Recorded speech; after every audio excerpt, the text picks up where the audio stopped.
नहमदुहु नुसल्ली अला रसूलिहिल करीम अम्मा बाद फ़अऊज़ु बिल्लाहि मिनश शैतानिर रजीम बिस्मिल्लाहिर रहमानिर रहीम रब्बि इश्रह ली सदरी व यस्सिर ली अमरी वहलुल उक़दतम मिन लिसानी यफ़क़हू क़ौली।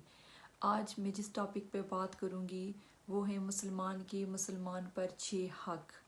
हज़रत अली रज़ी अल्लाह अन्हु रवायत करते हैं कि नबी सल्लल्लाहु अलैहि वसल्लम ने फरमाया, एक मुसलमान के दूसरे मुसलमान पर 6 हक़ हैं। नंबर 1, जब वो दूसरे मुसलमान से मुलाकात करे तो सलाम कहे, यानी अस्सलामु अलैकुम कहे।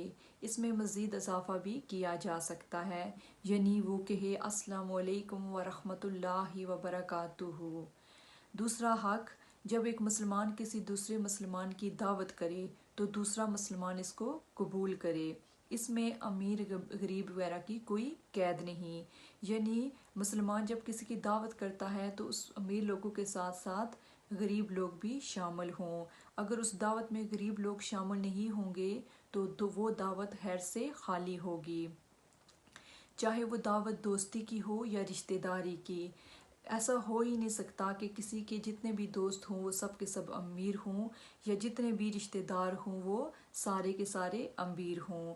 लाजमी बात है कि दोस्ती हो या रिश्तेदारी, दोनों सूरतों में अमीर गरीब दोनों किस्म के लोग होंगे, इसलिए गरीब को नज़रअंदाज नहीं करना चाहिए। इस्लाम भी हमें इसी बात की तालीम देता है।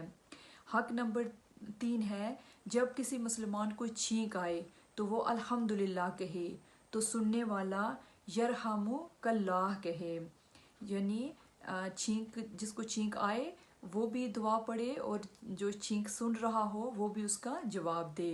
इसी तरह हक़ नंबर 3 है, जब कोई मुसलमान बीमार हो जाए तो दूसरा इसकी बीमार परसी करे, यानी इसको देखने जाए, इसकी खैरियत दरियाफ़त करे और उससे मुलाकात करे।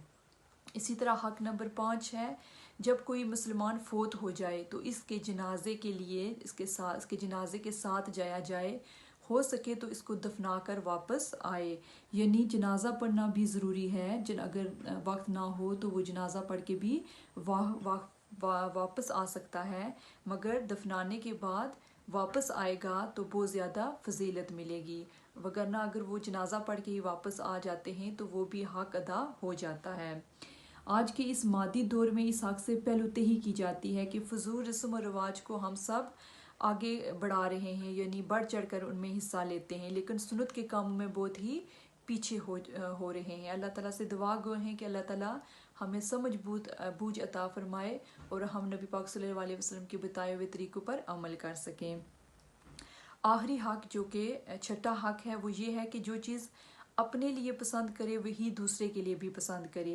इसमें भी हम मुसलमान बहुत पीछे हैं, अपने लिए तो बेहतरीन चीज़ पसंद करते हैं, यानी हम चाहते हैं कि हम ऐसी चीज़ अपने इस्तेमाल में लाएं जो कोई भी दूसरा इस चीज़ को इस्तेमाल ना करे। जबकि किसी दूसरे की कोई चीज़ अगर हम ये सोचते हैं कि हम ये चीज़ ले रहे हैं और किसी को तोहफ़ा भी देना है तो हम अपने जैसी चीज़ नहीं लेंगे, यानी हम आगे वाले इंसान की देखेंगे कि वो किस लेवल का है। अगर हम तवक्को रखते हैं कि अगर हम उसको तोहफ़ा देंगे तो उसके बदले में हमें अच्छा तोहफ़ा मिलेगा तो हम उसे बेहतरीन क्वालिटी का तोहफ़ा देते हैं, और अगर हमें पता होता है कि ये एक आम सा इंसान है, हम इसको तोहफ़ा देंगे तो आगे से हमें तोहफ़ा जो है वो ऐसा ही मिलेगा, तो फिर हम सोच विचार में पड़ जाते हैं और फिर हम उसको ऐसा ही तोहफ़ा देते हैं जैसा हमने उसको उसके लिए सोचा होता है। तो इसमें ये बात बिल्कुल नज़रअंदाज करनी चाहिए कि तोहफ़ा देने वाले को हम किस नज़र से देख रहे हैं, बल्कि हमें तोहफ़ा इस नीयत से देनी चाहिए कि इसमें हमें सवाब हासिल होगा या हम आपस में मोहब्बत बढ़ेगी। हालांकि अगर सोचा जाए तो इससे देने वाले का ज़र्फ़ पता चलता है और ये भी अंदाज़ा होता है कि दूसरे आदमी इसके नज़दीक क्या अहमियत रखते हैं।